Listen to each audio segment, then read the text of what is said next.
bundok pinatubo naman ay binabantayan ni Apong Kalyani. At dito, sa narinig sa bundok ng Arayan, ay namumunong diwata na walang iba kundi si Maria Mutuan. Kilala siya sa pagiging mabait at matulungin sa mga nangangailangan.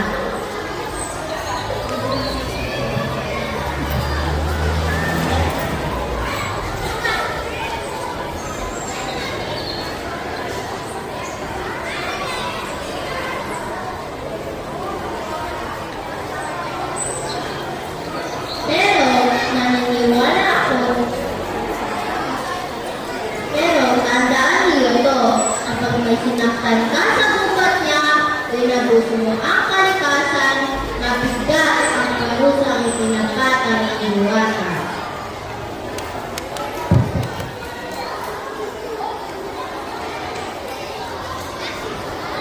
Diwata, diwata, buto mga abutin natin kapag wala tayong mga pagkain. Ayaw na magay sa mga hayop na pinaparusahan daw niya. Anong kwentong kaibahan naman yun? Totoo ba yun? Hindi naniniwala ang kasama ni Diego, kaya ating balikan ang kwento noong unang panahon sa mismong hukuman ni Mariang Subukan.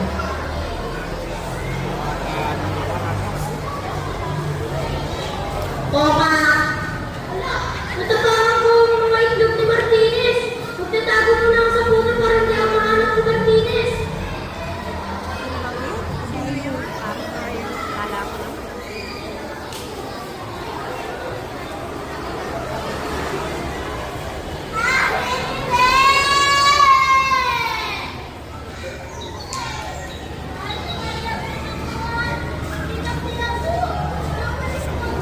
Anong nangyari, Martinez?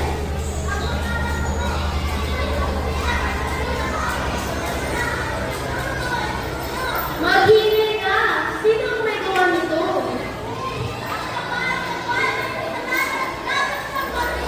Ikaw ba ay nakasisiguro? Mali ang magpalata ng walang katibayan. Kuneho, hunyaho!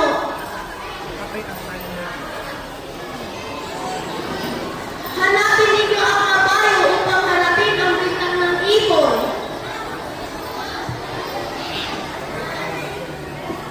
Agad na hinilot ang mga alagad. Hinanap nila ang kabayo na nooy bansa at nagtatago.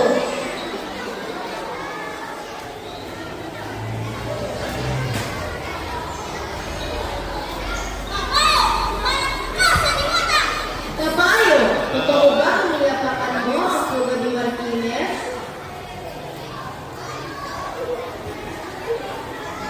Huwag po, huwag po! Hindi ko po sinasadya na matapakan ang puto ng ibon. Kasalanan po ito ni Palaka. Si Palaka, paano nangyari ito?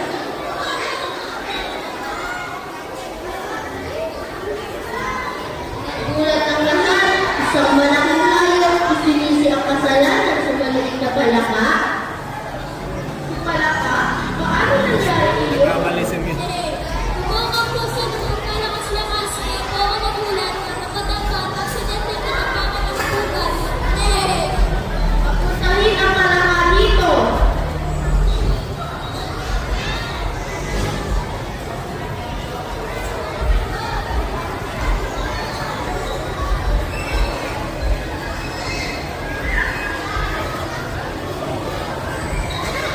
Dumating ang Palaka na tila alam ang kanyang sasabihin.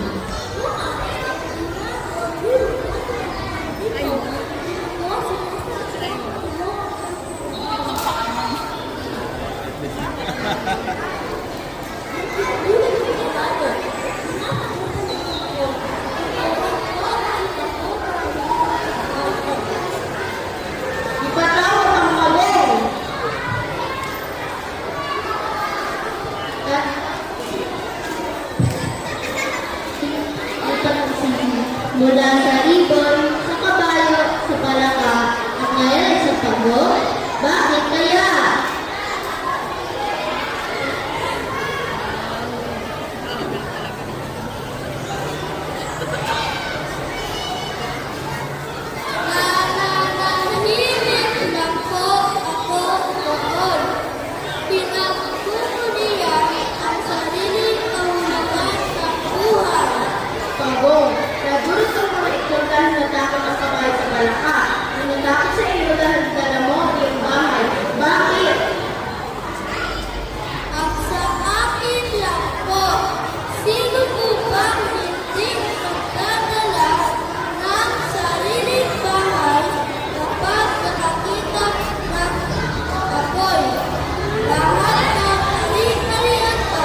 diwata mula sa pagong ngayon ay si Alikaptak naman ang tinutulog para walang isa ng tuluan.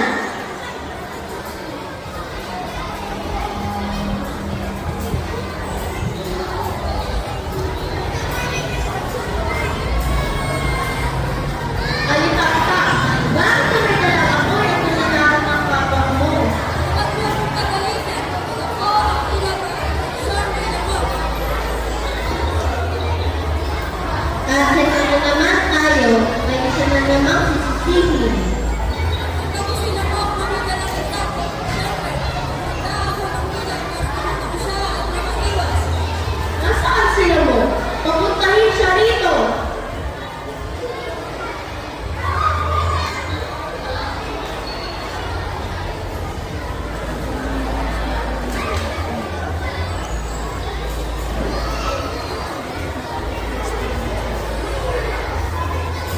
Namo, bakit ka may dalang ilang sa ating hukuman? Ito ay labag sa batas.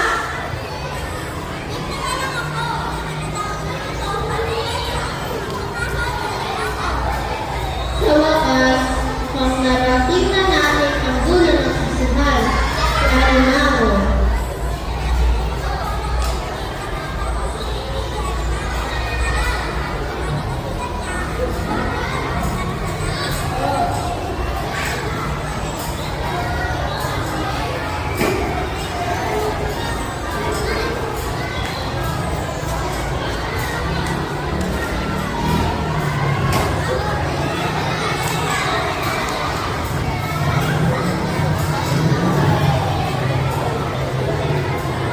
Alimao, tumarap ka sa akin. Alimao, ikaw ang nagsimula nito?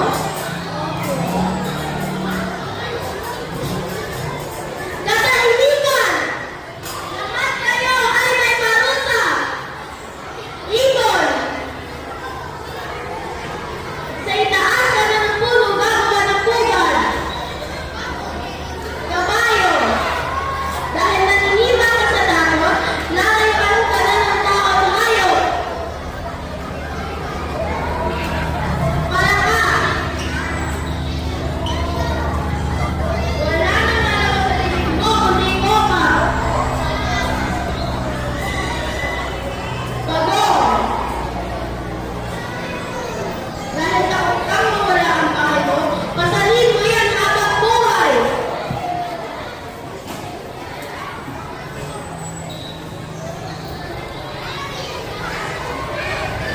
Alikaptak! Ang ilaw na dala mo, diyan ngayon sa katawan mo ang magpakailanman! Alinamo! Dahil dalawang kang patisip, tagilid ka na rin maglakad mula ngayon! At para sa lamok na nagdala ng itak sa korte, pinahatulan kita ng pagkakakulong!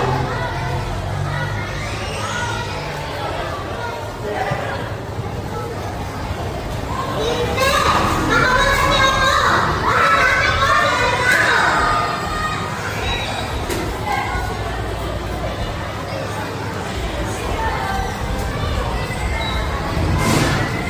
Nakatakas sila mo at dahil sa matinding galit, pinangako niya hahanapin si Alinamo at kanya ito magtago. Kaya magkahanggang ngayon, ang lamok ay bumukulong sa tenga niyo. Tinitig na pinapalooban ng tenga niyo at tatago ang Alinamo.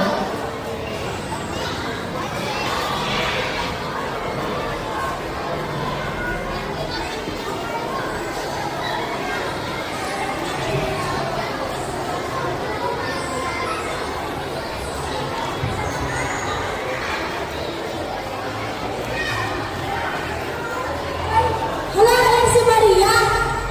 Ako naman! Pagbigat ang sama na po! Bakit di niyo itutuwa ang hindi sa inyo? Tumakbo ang mga tao. Iniwan ang kanilang mga ninakaw na yaman ng gumas. Ayan ang huling pagkakataon na nagpakita sa sinapuan.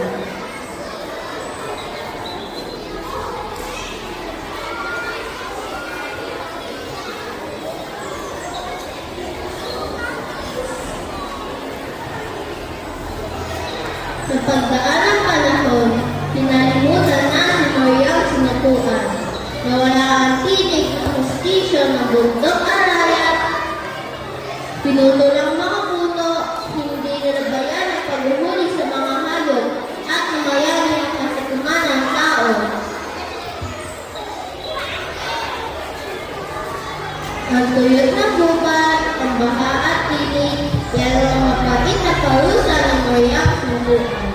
Pero naniniwala ako na balang araw, babalik din siya. Babalik din siya kapag natuto na tayo pala pangalagaan ang kalikasan.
Mel bilang si Maria sinapuan.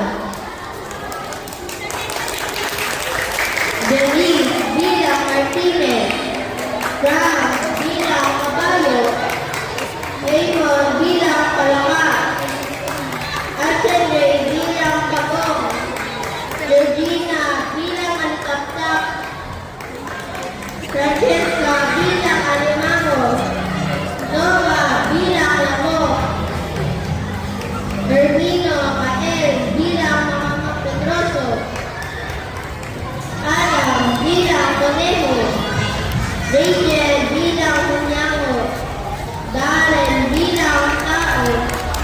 Luis, Sumuo, Jane, Jade, Ria, Alex, Amara, Rian, Lopez, Tristan, bilang mga puno. Jaren, Cyrus, Prince, Edward, Kulan-Kulan, James, Jenny Ann, Marie, Alicia, Ukayan, bilang mga damo. Amber, Manaloto, Ramirez, Chandra, Corda, Tepuceno, bilang mga bulaklak.